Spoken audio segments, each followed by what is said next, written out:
প্রথমে প্রতিরক্ষা খাতে বিনিয়োগ, এরপর শুল্ক আরোপ। বরাবরই ইউরোপকে পশ্চিমা বিশ্ব থেকে আলাদা হিসেবেই মূল্যায়ন করছেন মার্কিন প্রেসিডেন্ট ডোনাল্ড ট্রাম্প।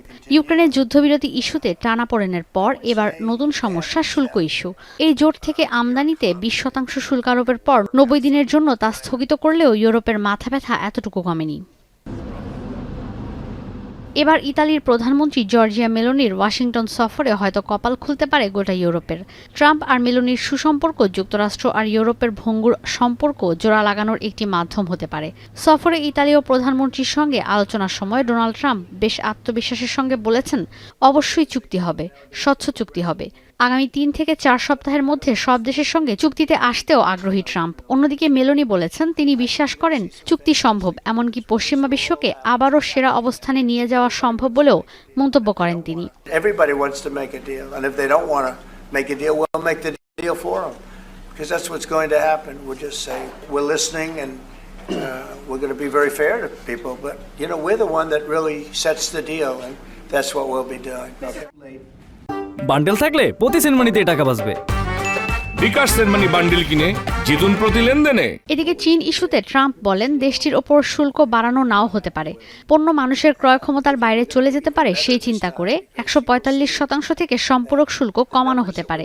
এমনকি চীনের সঙ্গে বাণিজ্য চুক্তির বিষয়েও ইতিবাচক মনোভাব দেখান ট্রাম্প। বলেন বরাবরই শি জিনপিং এর সঙ্গে সুসম্পর্ক রয়েছে তার, খুব দ্রুতই দুই পক্ষ আলোচনায় বসবে। বেইজিং এর সঙ্গে বাণিজ্য চুক্তির বিষয়েও আশাবাদী ওয়াশিংটন। সেই পর্যন্ত টিকটক নিয়ে সিদ্ধান্ত স্থগিত থাকবে বলেও জানান তিনি। I have a very good relationship with President Xi, and I think it's going to continue. And I would say they have reached out a number of times. Xi or they? Well, the same. I view it very similar. It would be top levels of China. And if you knew him, you would know that if they reached out, he knew exactly. He knew everything about it. He runs it very tight, very strong, very smart. যদিও উল্টো পথেই হাঁটছে Beijing. এশিয়ায় যুক্তরাষ্ট্রের প্রভাব কমাতে ব্যস্ত সময় পার করছেন খোদ প্রেসিডেন্ট শি জিনপিং। ভিয়েতনাম, মালয়েশিয়ার পর এবার কম্বোডিয়া সফরে গেছেন চীনা প্রেসিডেন্ট। সাক্ষাৎ করেছেন দেশটির সিনেট সভাপতি হুন সেনের সঙ্গে। বার্তা একটাই, যুক্তরাষ্ট্রের চেয়ে এশিয়ার ভালো বন্ধু চীন, সঙ্গে বাণিজ্যিক অংশীদারও। কম্বোডিয়ার সঙ্গে 37টি চুক্তি স্বাক্ষর করেছে চীন। হুন সেন জানান দেশের সবচেয়ে উচ্চাভিলাষী প্রকল্প 180 কিলোমিটারের ফুনান টেকো খাল খননে বিনিয়োগ করতে পারে চীন। এই খাল যাবে মেকং নদী দিয়ে, ফলে ভিয়েতনামের বন্দর দিয়ে কমবে কম্বোডিয়ার পণ্য সরবরাহ।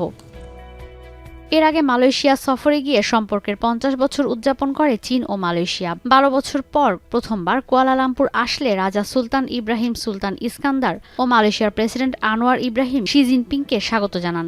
এ সময় ডিজিটাল অর্থনীতি, আর্টিফিশিয়াল ইন্টেলিজেন্স, বাণিজ্য সহ নানা ইস্যুতে 30টি চুক্তি স্বাক্ষর হয় দুই দেশের। এদিকে প্রেসিডেন্ট শি জিনপিং এর এই সফরে এশিয়ার বিভিন্ন দেশের সূচকে চাঙা ভাব দেখা গেছে। ঊর্ধ্বমুখী দক্ষিণ কোরিয়া, জাপান, অস্ট্রেলিয়া আর ভারতের শেয়ার বাজারের বিভিন্ন সূচক। ঈশিতা ব্রহ্ম, এখন বিশ্ব।